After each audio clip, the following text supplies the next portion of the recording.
नमस्कार मु आपनको प्रभास स्वागत करुच्ची आजर कार्यक्रम। आज्ञा मुझे पहुंची कोणार्क मंदिर आसतु ये कोणार्क मंदिर विषय में जाना और संपूर्ण तथ्य संग्रह कर। पृथ्वी प्रसिद्ध कोणार्कर सूर्य मंदिर मध्ययुगीय कलिंग स्थापत्यर सर्वश्रेष्ठ और सर्वशेष निदर्शन थिला, जहा कोणार्क और कृष्ण पागला रूपे सुपरिचित। कोणार्क शब्द को विश्लेषण कले जना जाए यह संस्कृत शब्द कोण और अर्कर संजोगरु तैयारी होईछि। कोणर माने गोटे पाख अथवा दुईटी दिग बा रेखार मिलन स्थान और अर्कर अर्थ हैला सूर्य। एही मंदिरटी सूर्यदेवंक पई निर्मित होइथिबारु जागार नाम तदनुसारे कोणार्क होईछि बोली मत पोषण करा जाए। स्थापत्य एवं भास्कर्य दृष्टि देखिबाकू गले यह थिला प्रस्तरर जादू। एही मंदिरटी त्रयोदश शताब्दी रे गंगवंशीय राजा लांगुड़ा नरसिंहदेव बा प्रथम नरसिंहदेवଙ୍କ द्वारा निर्मित होइथिला। किंवदंती अनुसारे 1200 बढ़ई दीर्घ 12 वर्ष धरी एही मंदिर कार्य लिप्त रहिथिले, जहांक हातुड़ी प्रहार और निहाल मुनरे एक सुंदर भास्कर्य आज दंडायमान होई अछि। पुरी ठारू उत्तर पश्चिम दिगरे प्राय 35 किलोमीटर दूर रे चंद्रभागा कूल रे अवस्थित थिला, मात्र वर्तमान चंद्रभागा बहुत दूर रे रही अछि। सूर्य पूजा पई प्रसिद्ध थिबारु एही कोणार्क को अर्क क्षेत्र रूपे नामित करा जायछि। कोणार्क मंदिर कलिंग स्थापत्य कला शैली रे तोला जायथिला।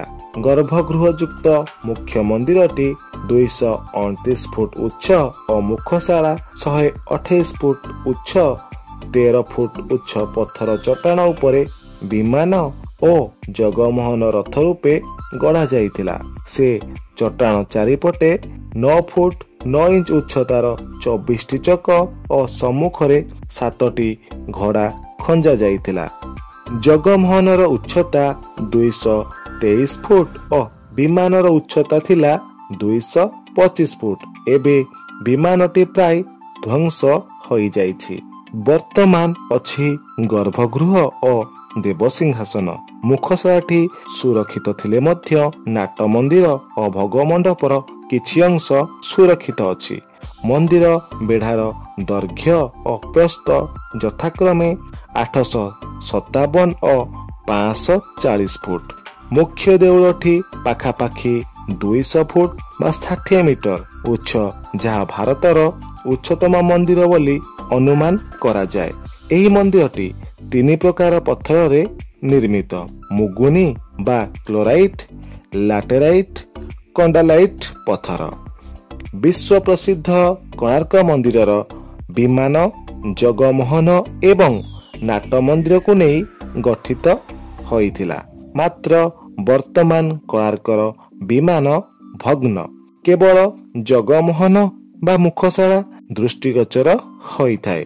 एही पिरामिड आकृतिर मुखशाला दृष्टिगोचर होइथाय। एक विशाल रथाकृति एही मंदिरटी हेउची पंचरथ विशिष्ट, जहिरे पत्थर निर्मित चक, स्तंभ और कांथ रहिछि।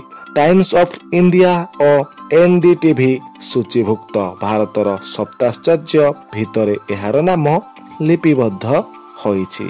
एही पिरामिड आकृतिर मुखशाला एक सुउच्च पीठ उपरे प्रतिष्ठित। एही पीठर पार्श्व गुड़िकरे 24टी चक खदित होइछि एवं से गुड़िक गोटिए दिनर 24 घंटा को सूचाई थांती। पाबछर पार्श्वरे 7 गोटी बेगवान अश्व रही अछंती, जहा गोटिए सप्ताहर प्रतिनिधित्व करिथांती। चक एवं घोड़ा गुड़िकर अवस्थिति स्पष्ट प्रतीयमान हुए जे कोणार्क मंदिर एक विशाल सूर्यरथ रूपे परिकल्पित होइथिला। कोणार्कर जगमोहन रे 3टी द्वार रहिथिला, मात्र वर्तमान एहाकू पत्थर द्वारा बंद करा जायछि। कोणार्क मंदिर विमान एवं जगमोहन पंचरथ शैली रे निर्मित होइथिला। ନାଟ ମନ୍ଦିରର ଥିଲା ଏକ ପୃଥକ ପ୍ରକୋଷ୍ଠ ଯାହା ମନ୍ଦିର ସହିତ ସଂଲଗ୍ନ ନଥିଲା ଏବଂ ମନ୍ଦିର ସମ୍ମୁଖକୁ ଏହା ରହିଥିଲା। ଏହା ଚତୁଃପାର୍ଶ୍ୱରେ ଏଥିସହ ସଂଲଗ୍ନ ପାବଚ୍ଛ ଶ୍ରେଣୀ ରହିଥିଲା। ଏହା ବହୁ ସ୍ତମ୍ଭ ସାହାଯ୍ୟରେ ତିଷ୍ଠି ରହିଥିଲା। ଏହି ସୌଧର ଚାରିଆଡ଼େ ନୃତ୍ୟ ଏବଂ ବିଭିନ୍ନ ପ୍ରକାର ବାଦ୍ୟଯନ୍ତ୍ର ସ୍ଥାନ ପାଇଥାଏ। ବାଦ୍ୟଯନ୍ତ୍ର ଗୁଡ଼ିକ ମଧ୍ୟରେ ପଖାଉଜ, ଢୋଲକ, ସାହାନାଇ, କରତାଳ, ବୀଣା ଏବଂ ବଂଶୀ ଅନ୍ୟତମ। ଜଗମୋହନର ପୂର୍ବ ପାର୍ଶ୍ୱରେ ଏବଂ ସମ୍ମୁଖରେ ଏକ ବୃହତ୍ ସ୍ତମ୍ଭ ରହିଥିଲା। ଏହା ପ୍ରସିଦ୍ଧ ଅରୁଣ ସ୍ତମ୍ଭ ନାମରେ ନାମିତ। ମରହଟ୍ଟା ଶାସନ ସମୟରେ ଏହି ସ୍ତମ୍ଭକୁ କୋଣାର୍କରୁ ନେଇ ପୁରୀଠାରେ ଶ୍ରୀମନ୍ଦିର ସମ୍ମୁଖରେ ସ୍ଥାପନ କରାଯାଇଥିଲା। ଏହା କୋଣାର୍କର ସୂର୍ଯ୍ୟ ଉପାସନାର ପ୍ରକୃଷ୍ଟ ଉଦାହରଣ ବହନ କରିଥାଏ। ସୂର୍ଯ୍ୟଙ୍କର ମୂର୍ତ୍ତି ଥିବା କୋଣାର୍କ ମୁଖ୍ୟ ମନ୍ଦିରର ଉଚ୍ଚତା ଥିଲା 230 ଫୁଟ। ଅବଶ୍ୟ ଏହା ଭଗ୍ନ। ଏହି ମନ୍ଦିରର ହତା ହେଉଛି 877 ଫୁଟ ଇଣ୍ଟୁ 540 ଫୁଟ। ଆଉ ସବୁଠାରୁ ଆଶ୍ଚର୍ଯ୍ୟକର କଥା ଯେ ଏତେ ବଡ଼ ବଡ଼ ପଥର ଖଣ୍ଡମାନ କିପରି ଦେଉଳ ଉପରକୁ ନିଆଯାଇ ପାରିଥିଲା ଏବଂ ମନ୍ଦିର ନିର୍ମାଣ କରାଯାଇ ପାରିଥିଲା। ପ୍ରତ୍ନତତ୍ତ୍ୱବିତ୍ ମାନେ ମତବ୍ୟକ୍ତ କରିଥାନ୍ତି ଯେ ନିର୍ମିତ ହୋଇଥିବା ମନ୍ଦିରର ଅଂଶଗୁଡ଼ିକ ନିମ୍ନରୁ ବାଲି ଦ୍ୱାରା ପୋତି ଏହା ଉପରେ ଗଡ଼େଇ ଗଡ଼େଇ ବୃହତ୍ ପ୍ରସ୍ତର ଖଣ୍ଡ ଗୁଡ଼ିକୁ ଉପରକୁ ନିଆଯାଇ ମନ୍ଦିର ତୋଳାଯାଇଥିଲା। ଶିଳ୍ପୀର ନିହାଣ ତଥା ମୁଗୁର ସ୍ପର୍ଶ ପାଇ ପ୍ରସ୍ତର ଦେହରେ ଜୀବନ୍ତ ହୋଇ ଫୁଟି ଉଠୁଥିଲା ଅନେକ ପଶୁ, ପକ୍ଷୀ, ତରୁ, ଲତା, ଦେବା ଦେବୀ, ବାଦ୍ୟ ପରିବେଷଣକାରୀ ପରି ପୌରାଣିକ ପୁରୁଷ, ଧର୍ମ ସହିତ ସମ୍ବନ୍ଧ ଥିବା ବିଭିନ୍ନ ବସ୍ତୁ, ନଗ୍ନ ମୂର୍ତ୍ତି ଏବଂ ବିଭିନ୍ନ ଅଳଙ୍କାରରେ ଭୂଷିତ ମୂର୍ତ୍ତିମାନ ଓ ସାଧୁସନ୍ଥମାନଙ୍କର ଧ୍ୟାନ, ହସ୍ତୀ, ଅଶ୍ୱ, ଓଟ, ଯକ୍ଷ, ଗନ୍ଧର୍ବ, କିନ୍ନର ଆଦି ମୂର୍ତ୍ତି। ଏହି ମନ୍ଦିରରେ କଳା ମୁଗୁନି ପଥରରେ ନିର୍ମିତ ସୂର୍ଯ୍ୟଙ୍କର ମୂର୍ତ୍ତିମାନ ଅନ୍ୟତମ। ମନ୍ଦିର ଦକ୍ଷିଣ, ଉତ୍ତର ଏବଂ ପଶ୍ଚିମ କୋଣରେ ଯଥାକ୍ରମେ ଉଦିତ ସୂର୍ଯ୍ୟ, ମଧ୍ୟାହ୍ନ ସୂର୍ଯ୍ୟ ଏବଂ ଅସ୍ତମିତ ସୂର୍ଯ୍ୟ ମୂର୍ତ୍ତିମାନ ଶୋଭା ପାଉଛନ୍ତି। ଶିଳ୍ପୀମାନେ ଏମିତି ଜ୍ଞାନ କୌଶଳକୁ ବିନିଯୋଗ କରି ଏହି ମୂର୍ତ୍ତି ଗୁଡ଼ିକ ନିର୍ମାଣ କରିଛନ୍ତି ଯାହା ଅତ୍ୟନ୍ତ ମନୋହର। ଉଦିତ ସୂର୍ଯ୍ୟଙ୍କ ମୁଖ ହାସ୍ୟ, ମଧ୍ୟାହ୍ନ ଗମ୍ଭୀର ଏବଂ ଅସ୍ତମିତ ମ୍ଳାନ ବଦନ ପ୍ରସ୍ତର ଦେହରେ ପ୍ରସ୍ଫୁଟିତ ହୋଇଥିଲା। ଏହି ମନ୍ଦିରରେ ନବଗ୍ରହ ପ୍ରସ୍ତର କାର୍ଯ୍ୟର ଅନ୍ୟ ଏକ ଜ୍ୱଳନ୍ତ ନିଦର୍ଶନ। ସୂର୍ଯ୍ୟ ମନ୍ଦିରରେ ଥିବା ସ୍ଥାପତ୍ୟ ଗୁଡ଼ିକରୁ ଲିଙ୍ଗ ପରେ ଶିବ, ପୁରୁଷୋତ୍ତମ ଜଗନ୍ନାଥ ଏବଂ ମହିଷାମର୍ଦିନୀ ଦୁର୍ଗାଙ୍କ ପୂଜା ବିଷୟରେ ଜାଣି ହୋଇଥାଏ।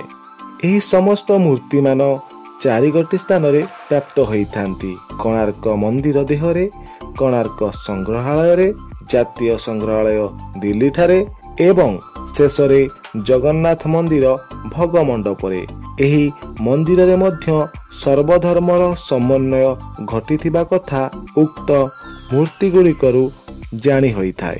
ଏହି ମନ୍ଦିରର ଅନ୍ୟତମ ବୈଶିଷ୍ଟ୍ୟ ହେଉଛି ଜଗମୋହନ ସଂଲଗ୍ନ 3ଟି ପାବଚ୍ଛ ଶ୍ରେଣୀ ସହିତ ସଂଲଗ୍ନ ଜନ୍ତୁ ଗୁଡ଼ିକ।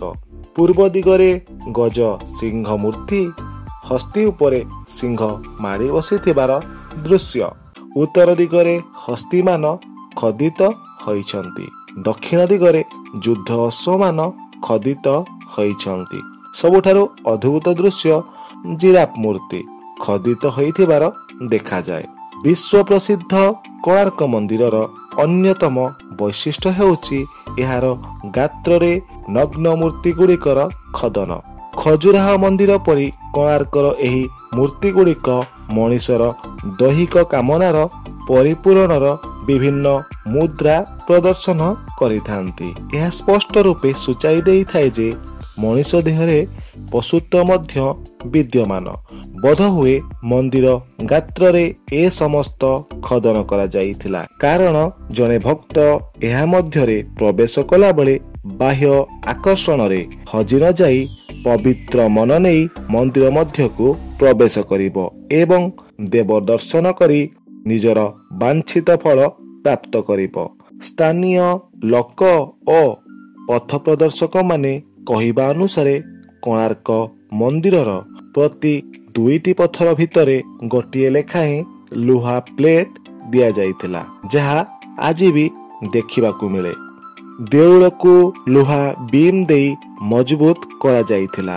ଦଧିନଉତି ବା ମନ୍ଦିରର ଚୂଡ଼ାରେ ପ୍ରାୟ 52 ମେଟ୍ରିକ ଟନ୍ର ଏକ ବିଶାଳ ଚୁମ୍ବକ ଖଞ୍ଜା ଯାଇଥିଲା, ଯାହାକୁ 1200 ବଢେଇ କରିପାରିନଥିଲେ ତାହା 12 ବର୍ଷର ଶିଳ୍ପୀ ପୁତ୍ର ଧରମା କରି ଦେଖାଇଥିଲା।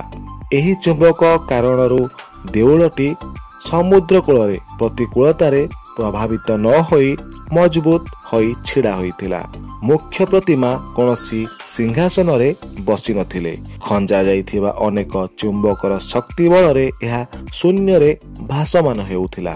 ମନ୍ଦିରକୁ ଏମିତି ଭାବରେ ନିର୍ମାଣ କରାଯାଇଥିଲା ଯେ ଯେପରିକି ସୂର୍ଯ୍ୟଙ୍କର ପ୍ରଥମ କିରଣ ନାଟ ମନ୍ଦିର ଦେଇ ଗର୍ଭଗୃହସ୍ଥ ମୁଖ୍ୟ ପ୍ରତିମାଙ୍କ ନାଭିରେ ସଂଯୁକ୍ତ ହୀରାରେ ପ୍ରତିଫଳିତ ହେଉଥିଲା।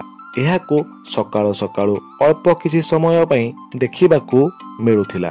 ମାତ୍ର ପରବର୍ତ୍ତୀ ସମୟରେ କେନ୍ଦ୍ରରେ ଖଞ୍ଜା ଯାଇଥିବା ଚୁମ୍ବକକୁ ଇଂରେଜମାନେ ବାହାର କରି ନେଇଯାଇଥିଲେ। ଆଉ ଏକ ଜନଶ୍ରୁତିରୁ ଶୁଣିବାକୁ ମିଳେ ଯେ ଏହି ଚୁମ୍ବକର ଶକ୍ତି ଏତେ ପ୍ରବଳ ଥିଲା ଯେ ସମୁଦ୍ରରେ ଯାଉଥିବା ଜାହାଜ ଗୁଡ଼ିକରେ ଥିବା କମ୍ପାସ ଏହା ଦ୍ୱାରା ପ୍ରଭାବିତ ହୋଇଥିଲା। ପର୍ତ୍ତୁଗୀଜ ମାନେ ନିଜ ଜାହାଜର ସୁରକ୍ଷା ପାଇଁ କେନ୍ଦ୍ରସ୍ଥ ଚୁମ୍ବକ, ଯାହା ଦେଉଳର ଅନ୍ୟାନ୍ୟ ଚୁମ୍ବକକୁ ସନ୍ତୁଳିତ କରି ରଖିଥିଲା, ତାକୁ ବାହାର କରି ନେଇଯିବା ଦ୍ୱାରା ଭାରସାମ୍ୟ ହରାଇ ଗର୍ଭଗୃହ ଧ୍ୱଂସପ୍ରାପ୍ତ ହୋଇଯାଇଥିଲା। ମନ୍ଦିର ଧ୍ୱଂସ ହେବାର ଅନ୍ୟ ଏକ କାରଣ କଳାପାହାଡ଼ ଆକ୍ରମଣ, ଯାହାଦ୍ୱାରା ମନ୍ଦିର କେତେକାଂଶ ଭାଙ୍ଗି ଯାଇଥିଲା। କଳାପାହାଡ଼ ମନ୍ଦିରର ଅନେକ ମୂର୍ତ୍ତି ଓ ପାର୍ଶ୍ୱ ଦେଉଳକୁ ମଧ୍ୟ ଧ୍ୱଂସ କରିଦେଇଥିବାର ଇତିହାସରୁ ଜଣାପଡ଼େ, ଯାହା ଫଳରେ ପରବର୍ତ୍ତୀ ପର୍ଯ୍ୟାୟରେ ଖୋର୍ଦ୍ଧାର ତତ୍କାଳୀନ ରାଜା ନରସିଂହ ଦେବ ପୁରୁଷୋତ୍ତମ ଦେବଙ୍କ ପୁତ୍ର ସୂର୍ଯ୍ୟଦେବଙ୍କ ମୂର୍ତ୍ତି ଅନ୍ୟ 2ଟି ଭ୍ରାମ୍ୟମାଣ ସୂର୍ଯ୍ୟ ଓ ଚନ୍ଦ୍ର ମୂର୍ତ୍ତି ସହିତ ପୁରୀକୁ ନେଇଯାଇଥିଲେ। ଏବେ ସେହି ମୂର୍ତ୍ତି ଗୁଡ଼ିକ ଜଗନ୍ନାଥ ମନ୍ଦିର ବେଢ଼ାରେ ପୂଜା ପାଉଛନ୍ତି। ଆଜିର ଅଧ୍ୟାୟଟି ଆପଣମାନଙ୍କୁ କେମିତି ଲାଗିଲା ନିଶ୍ଚିତ ଭାବରେ କମେଣ୍ଟ ବକ୍ସରେ ଜଣାଇବେ। ଯଦି ଆପଣମାନେ ଚ୍ୟାନେଲଟିକୁ ସବସ୍କ୍ରାଇବ କରିନାହାନ୍ତି ତ ନିଶ୍ଚିତ ଭାବରେ ସବସ୍କ୍ରାଇବ କରିନିଅନ୍ତୁ ଏବଂ ପାଖରେ ଥିବା ବେଲ୍ ଆଇକନଟି ନିଶ୍ଚିନ୍ତ ଭାବରେ ଦବାଇ ଦିଅନ୍ତୁ। ଆଜି ପାଇଁ ଏତିକି, ରହୁଛି।